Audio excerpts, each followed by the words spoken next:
Hello everyone, कैसे हैं आप सभी लोग। आशा करते हैं आप सभी लोग अच्छे होंगे, स्वस्थ होंगे, मस्त होंगे। अभी हम करने वाले हैं एक्सरसाइज 5.1 का पहला का दूसरा सवाल। इसके पहले हम लोगों ने पहला का पहला सवाल कर लिया है, वीडियो चैनल पर उपलब्ध है, आप देख सकते हैं।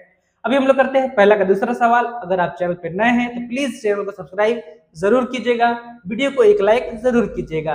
कह रहा है किसी बेलन में उपस्थित हवा की मात्रा जबकि वायु निकालने वाला पंप प्रत्येक बार बेलन की शेष हवा का 1/4 भाग बाहर निकाल देता है।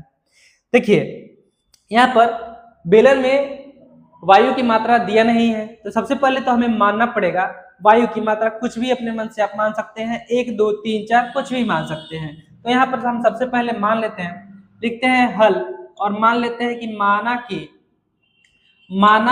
कि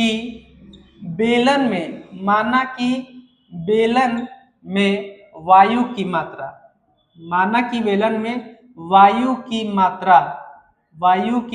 मात्रा हम यहाँ पे मान लेते हैं 2। बेलन में वायु की मात्रा कितनी है? 2 है।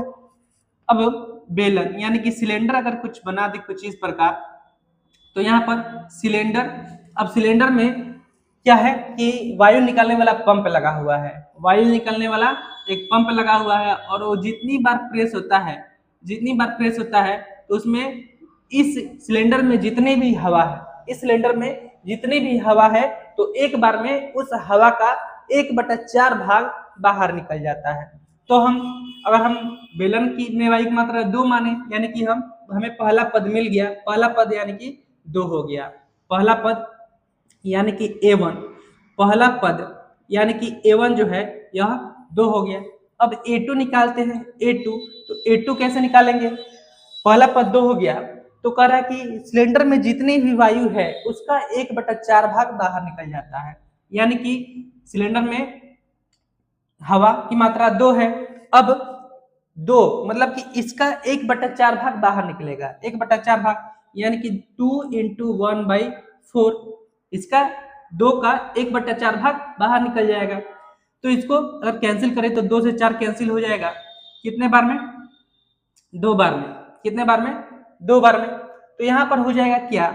यहाँ पर आपको मिल जाएगा 2 - 1/2, 2 - 1/2। तो इसको हम सब्ट्रैक्ट करेंगे तो एलसीएम निकालते हैं, तो एलसीएम आ जाएगा 2, एलसीएम आ जाएगा 2। तो इसके नीचे 1 है ना, इसलिए एलसीएम आ गया 2।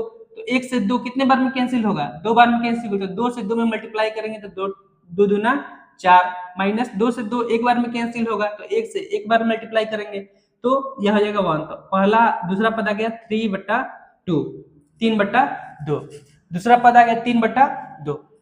इसी तरह अगर तीसरा पद निकालें यहाँ पर, तो ये तो हो गया हवा, उसमें हवा हो गया 3/2। अब इसका 1/4 भाग बाहर निकल जाएगा, फिर पंप करेगा ना, वायु निकालने वाला पंप फिर पंप करेगा, तो जो हवा है इस हवा का 1/4 भाग बाहर निकल जाएगा, यानी 3/2 × 1/4, तो बाहर निकल जाएगा। तो इसमें कैंसिल होने वाला नहीं है, तो हम क्या करते हैं 3/2 माइनस 3 एकम 3 और 4 दूना 8, यहाँ पे हो जाएगा 8।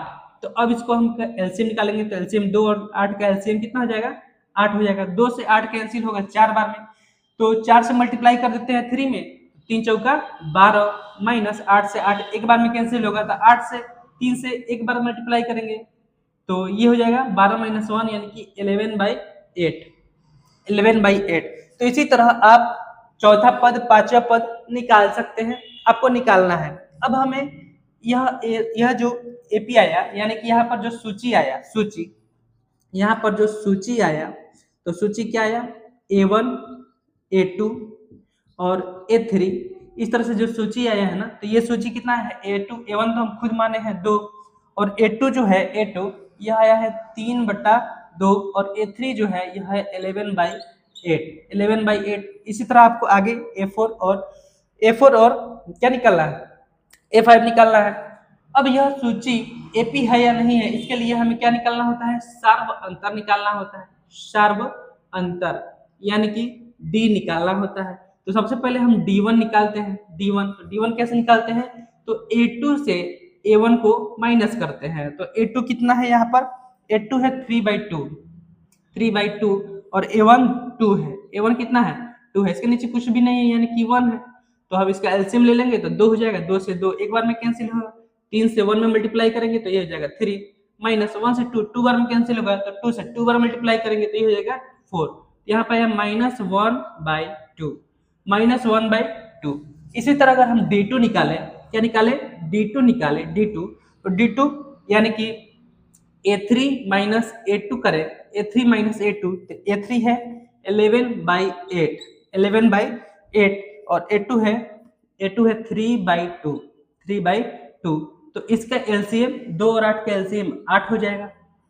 कितना हो जाएगा, 8 हो जाएगा। तो 8 से 8 एक बार में कैंसिल हो जाएगा तो 11 से 1 में मल्टीप्लाई करेंगे तो ये हो जाएगा 11 माइनस 3 से 8 जो है वह 4 बार में, 3 से 8 जो है वह 4 बार में कैंसिल होगा तो 4 से 3 में मल्टीप्लाई करेंगे तो ये हो जाएगा 3 चौका 12, तो ये है -1/8, -1/8। तो यहाँ पे पहला d1 जो है हम देख रहे हैं, d1 आया है -1/2 और dt जो है यह आया है -1/8। तो यहाँ पे हम क्लियरली देख पा रहे हैं, क्या देख पा रहे हैं कि d1 जो है यह बराबर नहीं है d2 के, d1 जो है यह बराबर नहीं है d2 के, इसलिए यह सूची जो है, इसलिए यह सूची जो है यह AP नहीं है। तो हम लोग लिख सकते हैं अतः यह सूची, अतः यह सूची AP नहीं है, AP नहीं है, अतः यह सूची AP नहीं है। ठीक है, तो हम लोगों ने देखा यहाँ पर यह सूची AP नहीं है। तो अगर यह सवाल आज आप लोगों को समझ में आया तो प्लीज वीडियो को एक लाइक जरूर कीजिएगा, चैनल को सब्सक्राइब जरूर कीजिएगा। यहाँ पर पहला पद जैसे हमने 2 माना है तो आप कुछ भी मान सकते हैं, 1 मान सकते हैं। मैक्सिमम जो वीडियो आप देखे होंगे तो उसमें 1 मान करके इसको हल किया गया है, यहाँ पे इसलिए हम इसको 2 मान करके इसको हल किए। तो इसमें भी आप लोग देखें कि इसमें भी यह सूची AP नहीं है। आप लोग 3 मान करके भी देख सकते हैं, 4 मान करके भी देख सकते हैं।